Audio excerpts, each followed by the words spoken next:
ప్రస్తుతం మనము సంగారెడ్డి జిల్లాలో బొప్పాయి సాగు చేస్తున్న ఒక రైతు తోటలో ఉన్నాము. ఇక్కడ సాగు చేస్తున్న వెరైటీ వచ్చేసి నంబర్ 15 అనే వెరైటీ సాగు చేయడం జరుగుతుంది బొప్పాయి. ఇక్కడ రైతు మొక్కకు మధ్య 6 ఫీట్ల దూరము, లైన్కు వచ్చేసి 8 ఫీట్ల దూరం తీసుకోవడం జరిగింది. ఆ విధంగా తీసుకున్నప్పుడు ఒక ఎకరంలో 800 నుండి 900 మొక్కలు అనేది పట్టే అవకాశం ఉంటుంది. ఈ బొప్పాయి సాగు అనేది ఏ నెలలో అయినా బొప్పాయి నాటుకోవచ్చు రైతులు. కావలిస్తే ఒక ఏప్రిల్ మేలో బొప్పాయి నాటుకున్నట్లయితే అధిక ఉష్ణోగ్రత వల్ల, ఎండల వల్ల కొంత మొక్కలు అనేది చనిపోవడం జరుగుతుంది.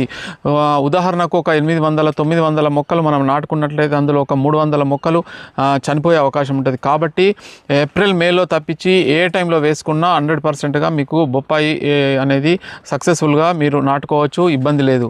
అయితే మనకు ముఖ్యంగా ఈ ప్రస్తుతము డిసెంబర్ నెల, డిసెంబర్, జనవరి, ఫిబ్రవరి ఈ 3 నెలల్లో చాలామంది రైతులు రాయలసీమ కానీ, ఖమ్మం కానీ, హైదరాబాద్ చుట్టుపక్కల ప్రాంతాలు, కర్ణాటక ప్రాంతంలో ఈ బొప్పాయికి సంబంధించిన పంట అనేది వేయడం జరుగుతుంది. ఎవరైతే ఈ బొప్పాయి సాగు చేయాలనుకుంటున్నారో తెలంగాణలో కూడా లేదా ఆంధ్రాలో కూడా ఎవరైనా రైతులు ఈ బొప్పాయి సంబంధించిన మొక్కలు నర్సరీ ఎక్కడ దొరుకుతాయి, నర్సరీ మొక్కలు కావాలంటే దానికి సంబంధించిన నంబరు ఈ వీడియోలో ఇవ్వడం జరుగుతుంది. వారికి కాల్ చేసి ట్రాన్స్పోర్ట్ ద్వారా, కార్గో ద్వారా మీరు ఈ బొప్పాయి మొక్కలు తెప్పించుకోవచ్చు. దాని ద్వారా మీరు బొప్పాయి సాగు చేసి మంచి ఆదాయాన్ని పొందే అవకాశం ఉంటుంది.